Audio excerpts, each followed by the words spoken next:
Om Agyanatimirandhasya Gyananjana Shalakaya Chakshuranmilitam Yena Tasmai Shri Gurave Namaha.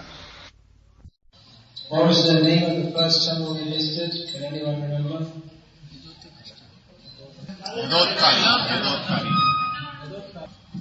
Yathokta, which means Yathokta, kari.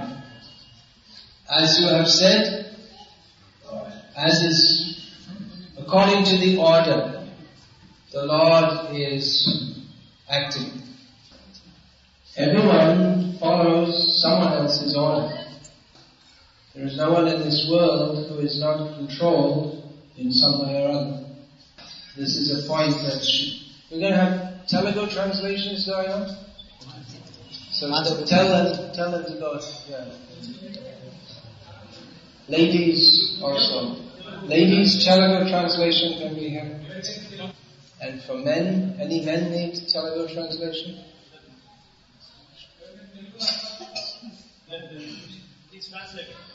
Okay, alright. Alright, this, I'm observing Sajal, Kanchipuram, not Nirajal, so this Yathokta. Yes, Srila Prabhupada would often make the point that everyone is controlled.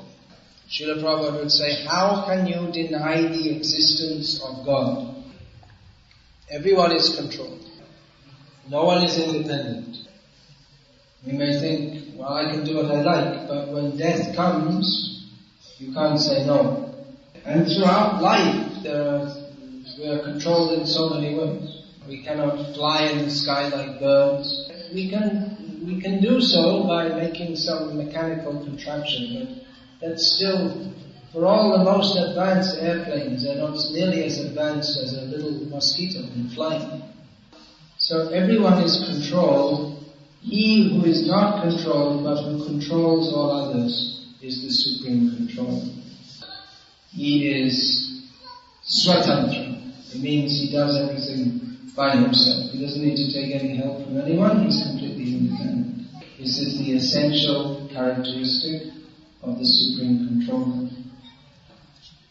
This is mentioned in the beginning of Srimad Bhagavatam as one of the Mula Lakshanas, or the basic characteristics of the Supreme Lord, that He is independent. Swarat, He doesn't rely on anyone else for His power. All power is intrinsically of Himself. So the first verse of Srimad Bhagavatam establishes that Bhagavan Vasudeva is completely independent. When Durvasa Muni was trying to seek shelter from the threat of the Sudarshan Chakra that was pursuing him due to his offense toward Ambarish Maharaj, he eventually reached the abode of Lord Vishnu. He had sought shelter with so many personalities before that, even Lord Shiva and Lord Brahma, they were unable to give him shelter. So when he reached Lord Vishnu, he thought, well, now I must have come to the right place. Because the Sudarshan Chakra is sent by Bhagavan Vishnu. And he's in control of everything, so he can certainly shelter him. Everyone has to do what he says. Durvasa Muni was in for a surprise. Because Bhagavan Narayana, who is celebrated as Swatantra, or independent, he told Durvasa Muni, Aham bhakta paradhino nahi aswantra ivadvija. He said that I am controlled by my devotees. And I'm not independent. Who told you that? What made you think that? He addressed Durvasa as Dvija. Dvija means you've taken birth twice. That means first birth is from the physical birth, from the mother, and the second birth is in Vedic knowledge. So all the Vedas, they teach that Bhagavan Narayana is independent. Is independent. Anyone who is a real Dvija must accept that Bhagavan Narayana is the supreme controller, no one controls him. So, if one is actually a Dvija, then he should know this. So, Bhagavan Narayana addressed Durvasa as Dvija. You know that you've learned that I am independent. But before that, he had said, Aham Bhakta Paradhino. I am dependent, or I'm under the control of my Bhakta. So you are a Dvija, you are not a Bhakta, he's telling Durvasa. So from the point of view of knowledge, it is certainly correct that I am independent. But beyond the platform of theoretical knowledge is the realm of bhakti, in which the Lord is not superior, he is controlled by his devotee. In the realm of bhakti, Bhagavan's greatness retires and his sweetness takes over. And everything is back to front. But he who is the supreme controller becomes controlled by his devotee. He who destroys millions of powerful kings and their planets is having his ear pulled by Mother Yashoda. Or he's running in fear from the stick of Mother Yashoda. So everything is back to front. As we saw, the Lord was lying down back to front.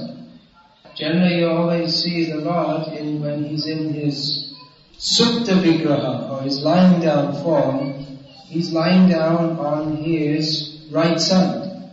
So that when we come into the temple for darshan, we see on our right his lotus feet and his lotus face and helmet on our left side. And you might have noticed in the first temple we visited, Yathokta Kari, that the Lord was lying down on his left side. Well, that's just to give evidence that I did something unexpected. So I lay down in an unexpected way also. I don't expect a deity to get up out of the temple and walk. The same thing happened in the story of Sakshi Gopal given in Sri Chaitanya Charitamrita, where the deity Gopal was invoked as a Sakshi, or witness, for the pledge of the elder Brahmin to give his daughter to the junior Brahmin. So it wasn't expected that he'd actually have to perform the job of a Sakshi, or a witness. So when the junior Brahmin went back to Vrindavan and said to Gopal, well, now you have to come and bear witness. Then the deity Gopal said, well, I never heard of a deity walking before. You probably haven't heard about Yathokta Kari. So that Brahmin said, well, you're talking to me, so if you can talk, you can walk. So Brahmins are very intelligent, and he defeated the Lord in argument, and the Lord had to come with him. Actually, no one can defeat him, but he's defeated by the love of his devotee. So there are so many temples of the Lord, and in all the temples, we are reminded of the greatness of the Lord. He comes to show, I'm the boss. You are not the boss. You are controlled. I am the controller. But in this form, he is showing that, well, I am the boss usually, but not this time. I am the boss usually, but not this time.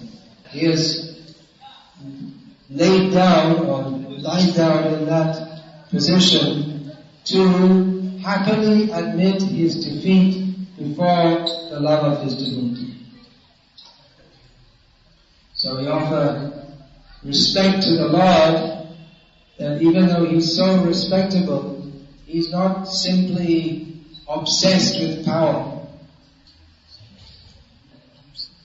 Obsessed means tanmaya. He's not overly concerned. He's not always, I'm powerful, I'm powerful, I'm powerful.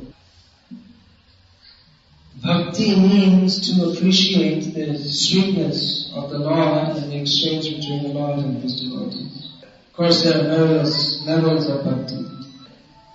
That which is dominated by the consciousness of His greatness is not so pleasing to Bhagavan as that in which the devotee interacts with the Lord in a very natural and simple way. So we find in the among the various Vaishnava Sampradayas that the Sampradaya of Sri Ramanujacharya and the Sampradaya of Chaitanya Mahaprabhu, and also to some extent the Sampradaya of Vallabhacharya, they recommend or they emphasize the sweetness of the Lord even over His greatness. In the Ramanuja Sampradaya it's like, both. The Gauriya Vaishnava Sampradaya has a very intimate link with the Ramanuja Sampradaya. The philosophy of Gauriya Vaishnavism was first systematically presented by who? Say? Jiva Goswami. Who said that?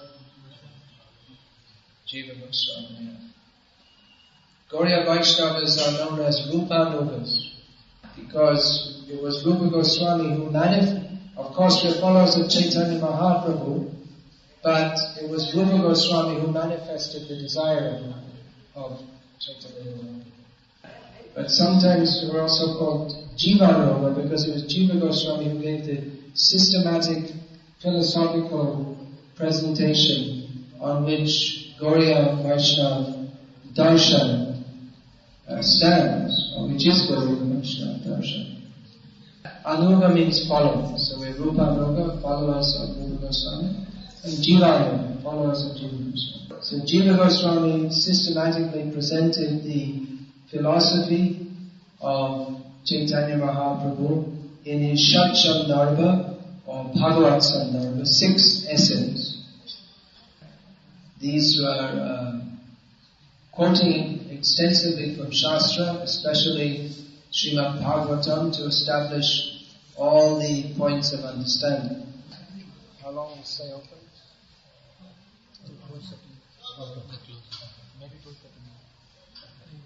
So, but Jiva Goswami wrote in the beginning of this, the first of the Sandarbhas is the Tattva Sandarbha, that this is all based on initial work done by, he said, one Bhatta from South India. This refers to Gopal Bhatta Goswami. Gopal Bhatta Goswami never liked his name to be mentioned. He would like to remain very obscure or undistant. So Gopal Bhatta Goswami had presented this philosophy, but it's not exactly sure what happened. Maybe the books got off, because all the papers, those days they weren't bound, they were just written on palm leaves, and they have got mixed up, or it may have not been, maybe just took the points but not so systematically. But anyway, Jiva Goswami said that what Gopal Bhatta Goswami has presented, that I now presenting in a systematic way.